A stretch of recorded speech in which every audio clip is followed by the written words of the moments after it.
This is Thursday, April 23rd, and my name is Mr. Fugatte, and was here last week with you, and we did a lesson. I think I see a few of you are back for this week. As Mr. Williams said, we're going to discuss what is a threat and how to look for threats and attacks in chess.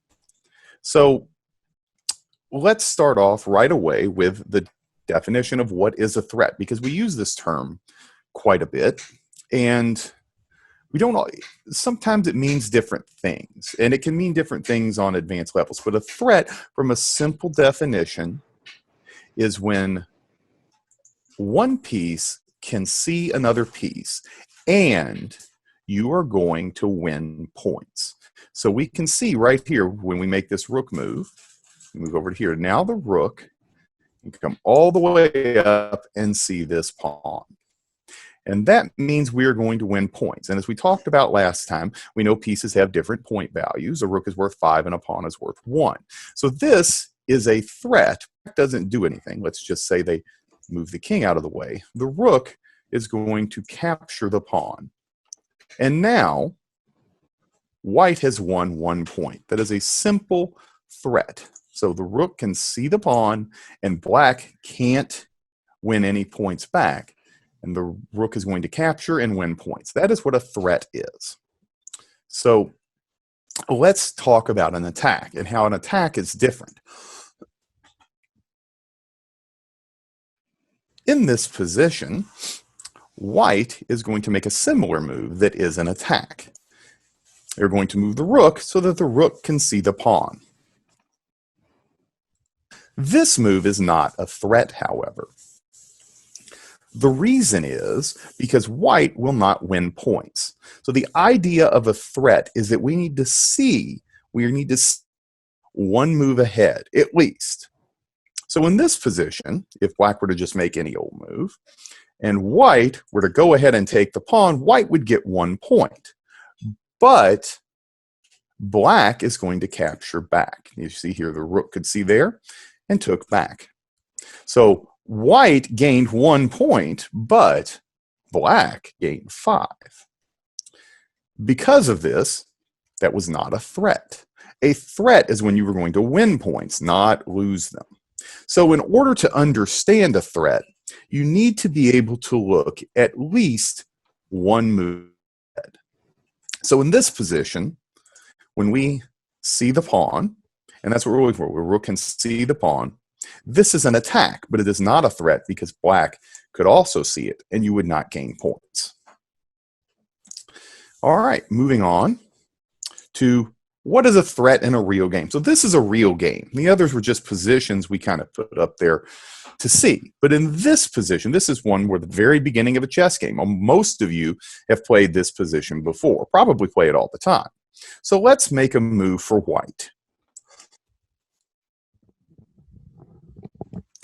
Knight to f3. And we look and see that this move is making an attack.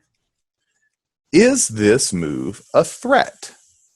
Well, yes, it is, because if black doesn't do anything about it, white is going to capture the pawn, and there's no way to capture back. There's no way for black to win points here.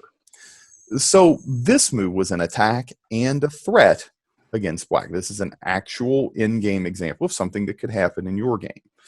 So we have to recognize, to see when the moves are made. And that's what we're going to work on here in a little bit. Now let's look at an example of an attack in a real game. White has just made a move and is now making 2 attacks. But are these moves threats? The answer is no. If black were to make any old move and white were to capture, white would get 1 point, but black is going to capture back and get 3 because we know knights are worth 3 points. And if white were to instead capture this pawn and say, check, does the king have to move? No. There is more than one way to get out of check. And instead of moving the king, the queen can see the knight right here and will take it. Capture is usually the best way to get out of check. And we capture the knight, and we have gained 3 points and only lost 1. So this position, even though there are 2 attacks, is not a threat. Okay, so that is the difference between a threat and attack. A threat is going to win points or checkmate. It could checkmate. And an attack just sees the piece. All right, so at this point, I'm going to pause for Mr. Williams and see if any students have any questions about the difference between attacks and threats, or the definitions of attack or threat. Okay, so questions about attacks or threats. Jackson and Olive. If you go back to when there was just the king, the other king, the pawn, and here, when the rook was making a threat, couldn't you defend it, the pawn? Couldn't you defend the pawn with the king, and then it wouldn't be a threat anymore? That is absolutely correct. We're not really covering that in this lesson. We're just trying to identify, but you're right. Yes, the king could move up and defend the pawn, and then this would just be an attack and not a threat. But you are correct. Okay. And so to make a threat against a pawn that's defended by the king, right, White would need to use both their pieces to attack it, both the king and the rook. That's the only way he would be able to make a threat. That's correct. We're not getting into counting today, though. All right, Harshit. Can you go back to where the pawns are in front of each other? This position? And then after knight plays F3, we could, after black defends it on C6. Yes. Black defends a pawn. Can you show me the position where the white knight was on B5? Yes.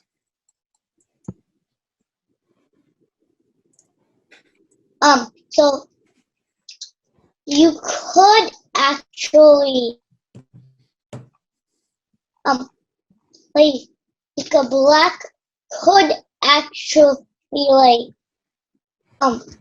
use its pawns to get the knight, or use bishops or knights and develop pieces. Yes, you're correct. Black, and this is one of the main things. Once we look at the move, and that's what we're getting at, black has different options. There is no threat here, right? The knight can see both of these, but they're not going to win points, are they? Yeah, because the queen sees it and the rook sees it. So this move doesn't win any points. So black can do kind of what they want to do, and white can't actually hurt them. That's because this is an attack and not a threat. It is only a threat if it is going to win points or checkmate. Do we understand? Very good. That's the difference. All right, Ayan. Ayan, what's your question? My question is, if you had moved the knight to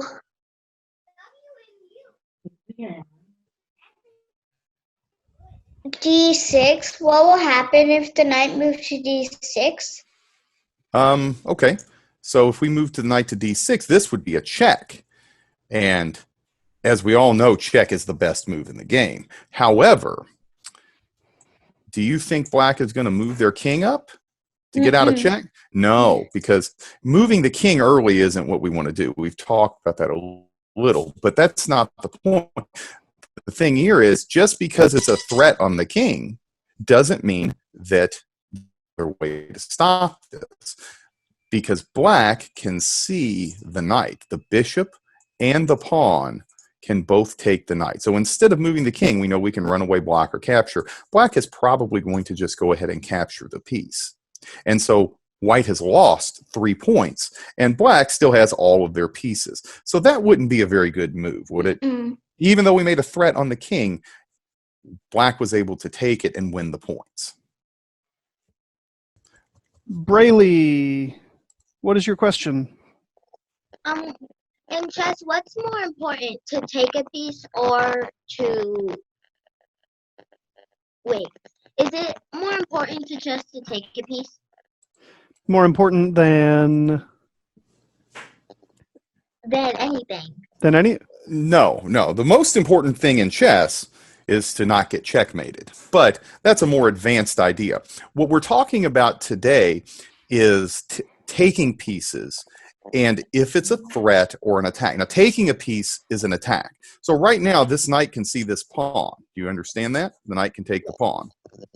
But this is not a very good move. Just because you could take the piece doesn't mean you should, because pawns are worth 1 point. Everybody knows that.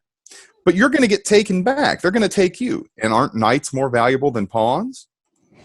Yeah. So do you want to lose your knight for just a pawn? No. No. So what we're talking about here today, and your question is very important for what we're talking about here today, just taking a piece isn't going to help you. When you take a piece, you want it to be a fair trade, meaning it's the same points, or you want to win points. You want to get more points. So if we were to move our bishop here, make any move, and then our bishop can see the knight, we can take the knight and we would get 3 points. They would take us back and they would get 3 points. And that's a fair trade. So that's someone we could make. But what we would not want to do is make an unfair trade where, let's say, black can see this pawn.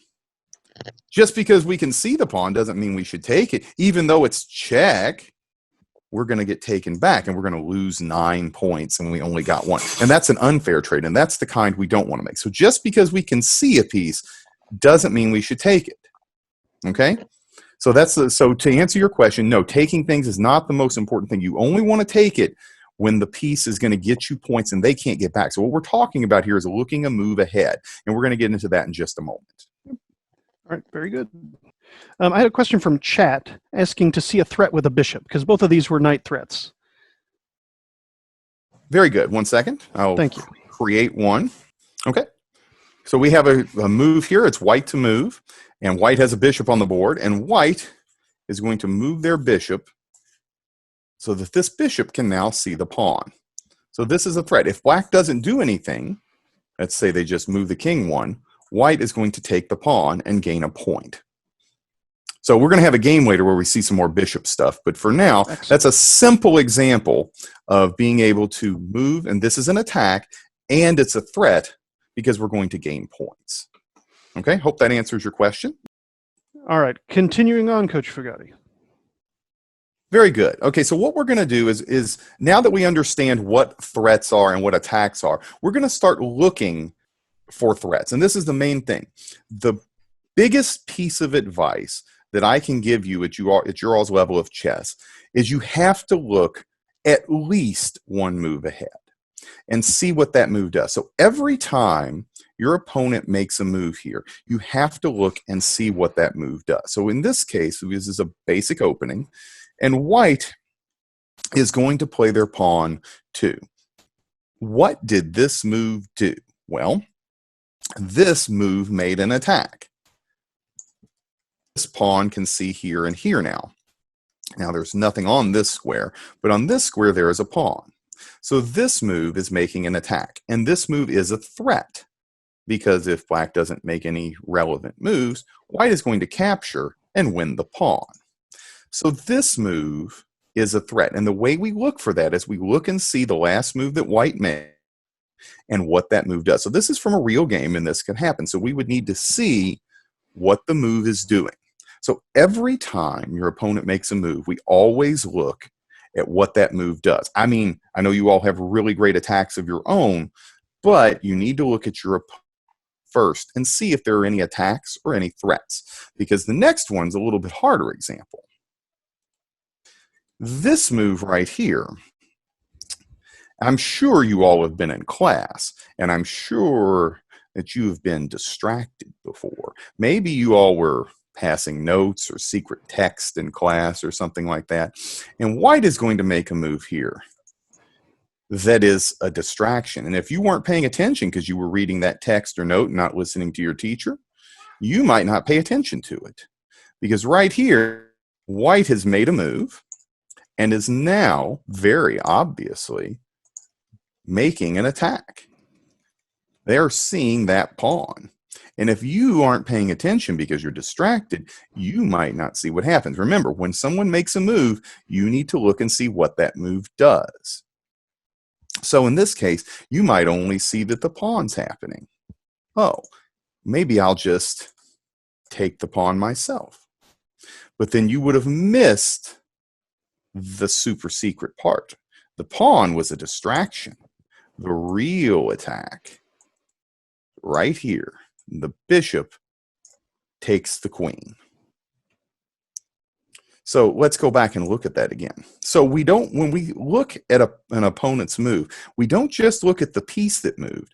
We look at everything it does. And in this case, when the pawn moved forward, now the bishop can see the queen. So it did two things in one move. So this is a little more advanced, but we have to look at everything the piece does. So whenever we look at a move, we don't just look at the one piece. We have to look at what it does. When moving the pawn lets a new piece into play. Okay, so we're actually making a threat on the queen. And if black wants to do anything, they better find a way to save that pawn, or save the queen, not the pawn. All right, so this is what we mean by looking at what the moves do. I'm going to give one more example here, and this is a tactical example. Now, you don't know your tactics, but I'm going to show it to you as an example anyway. So in this case, the knight is going to come on in and move to d5. And this is making an attack and an attack and an attack. And there's an extra bishop. I don't know how that happened, but that's not important. The important thing here is that the queen is a real threat. Because if we take the queen, we've gained 9 points. And even if they take back, we only lose 3. So there's a threat. There's also another threat, is this pawn here. If white takes the pawn, we gain a point, and the knight attacks the king and rook. And this is called a fork. So we're making 2 threats at the same time. Black is not able to deal with that and has to make some move somewhere. Probably saving the queen, because that's worth 9 points, and that's the biggest piece. So if you have 2 threats, you want to lose as few points as possible. But now white can take the pawn and gain 1 point and fork the king and rook, which means they're going to come over here and win this rook because the king has to move and then lose the rook. So we lost 6 points instead of 9. But that is an example of how a tactic in looking for threats. So we would want to look ahead of time for that one. All right. So if you don't understand tactics, that's okay. That's not really the point. The point is showing that when we make the moves, we're making threats. And we have to look and see what the threats are. All right. So what I'm going to show you now is a game, an actual game, a famous game that happened between a person by the name of Philidor. It's an old game. But, and what we're going to do is, as we go through the game, don't worry too much about all the moves. What we're going to do is every move, we're going to look and see what the threats are and what the attacks are. And this is the main thing. This is how you need to be looking and thinking as you play. And we're going to look for both sides. Okay, so let's go ahead and begin. And both sides are going to move their pawns to the middle. And neither one of these is making an attack, is it? So we don't have to worry about that. You can see that both sides are just moving their pawns into play. Now this move is making an attack, isn't it? And this is a threat because black doesn't do anything. White is just going to take this pawn here. So black has to do something, and black goes ahead and takes their pawn. White brings their knight into play. And this knight doesn't see anything, so it's not making any attacks. So black can make whatever move they want. In this case, they're going to bring their pawn forward. This move is not attacking anything. And it's letting a piece out, but it's not attacking anything. So white can make what move they want. So they go ahead and move there. Now this move is making an attack. It's attacking right here. Is this move a threat? Well, let's say we make any old move, and we take. and then black would get to capture back. So they would lose 3 points and only get 1. So that move is not a threat. It's an attack, but it's not a threat because it doesn't win points. So black makes a move. This move right here makes an attack. It can see this pawn down here. Is this move a threat? And so they make any old move, and we capture. White can see here and capture back. Same thing. Gained 1 point, but lost 3. So that move was not a threat either. It was just an attack. Attacks are nice, but not a threat. So white instead moves their pawn forward and makes an attack. Is this move a threat? Now this is a more complicated one because we're counting pieces now, but yes, it is, because we have 2 pieces that can see it, and before black only had 1 that could see it. So, and it was the queen, which is the worst. We talked a little bit about the queen last time. So black plays here. So now they have 2 helping. White moves to the middle. This move, attack anything, but because we move the pawn, now the bishop can see this one. Is this a threat? No, because black can see it also. So no threat, but it is an attack. So black moves their piece forward. This move doesn't see anything. It does let this bishop into play, though. But that can't see anything either. So white makes a move. Is this an attack or a threat? No, it isn't. So black doesn't have to worry about what that move does. Black moves their pawn forward. Is this move an attack or a threat? No, it doesn't see anything. Queen to b3. Now this one is a sneaky move. This move is like the distraction we talked about. We're attacking here, but this move isn't even a threat because the bishop sees it, so we can't take there. But there's a secret attack.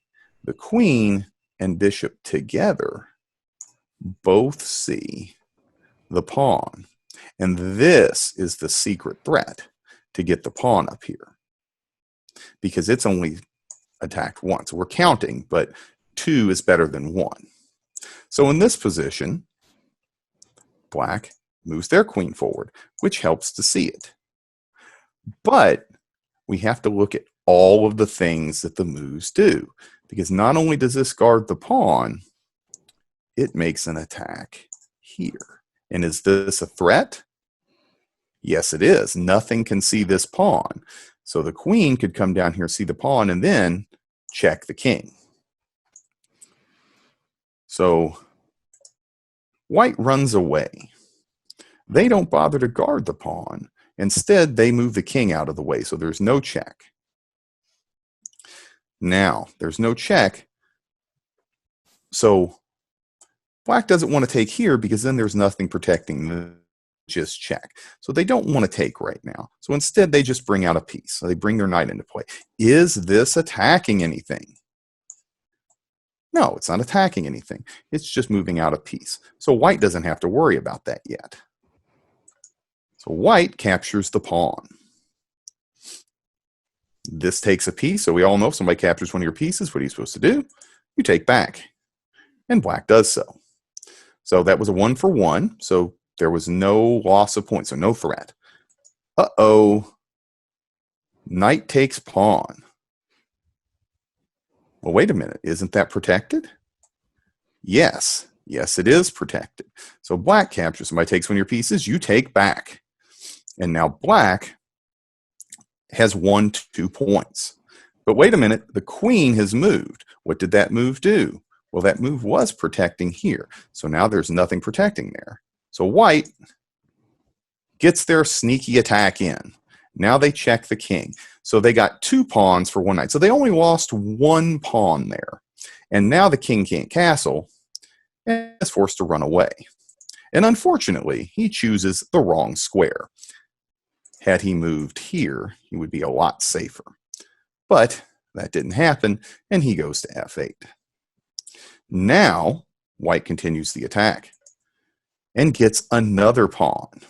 because also the rook and bishop both were attacking f4. So now 3 pawns for the knight. So that's a fair trade, right? Because knights are worth 3 and pawns are worth 1. And we've got 3 pawns for it. So that's about an equal trade. And now the bishop takes it and is making 2 attacks, attacking the queen and attacking the pawn. So we want to save the queen first, don't we? We don't want to lose the queen. We want to keep her. So we move the queen to h4 to try to keep her safe. But now the bishop captures the pawn. And not only does the bishop capture the pawn, and now white is actually up a pawn, this is also a check. And so this is rather dire. Dire is bad. The king can't move here because of the bishop. The king can't move here because of the bishop. The king can't capture because of the rook and the queen on it. So the king can't move. There's nowhere to move. We can't capture this bishop. So the only move that we have is to either block with the queen or the knight, which is going to, we don't want to put a queen right in front, so we're going to move our knight out. So now the bishop can't see. Did this move make any attacks? No, it did not make any attacks. It just moved out the knight and blocked the check. So white can kind of continue where they want. And they play bishop to g6. And this move, does this bishop now make any attacks? No, it doesn't. But that's not what the move did. Remember, we're looking at everything the move does. And in this case, when the bishop moves, the rook can see the king. So now the rook can see the king. And it also has opened up a new line of attack right here as well. But we have to stop the check. We can't move our king here because of the queen. Can't move our king here because of the bishop. So all we can do is block the check of the rook. The bishop blocks. But now the queen comes in and delivers the checkmate.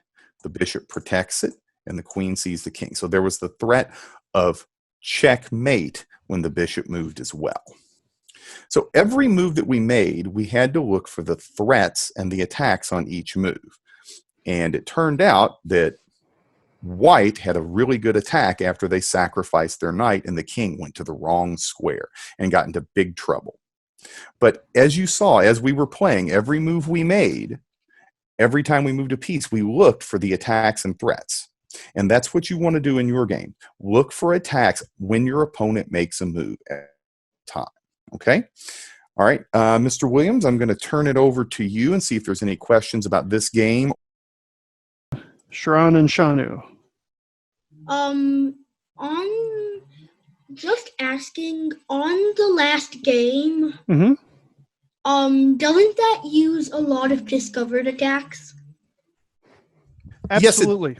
Absolutely, yes. It's a more complicated game, so some of the more advanced students will get it, but beginning students can also see the basics of attack and threat in this as well. So if you're catching some of the discovered attacks, you might see a little bit of that. I just didn't get into that too much today because the lesson wasn't really focused on that. Okay. Yeah, and in particular, Coach Fugatte, if you'll show the move bishop g6. Right, that's a discovered attack because we move the bishop, but we're making an attack with our rook, as Coach Fugatte pointed out. We just didn't use the name discovered attack, right? Yes, and we're also making a sneaky discovered attack with the queen by revealing the square the bishop was on. So it's a double discovered attack. All right, so thank you so much. Have a great day, and hope to see you tomorrow playing chess. Bye.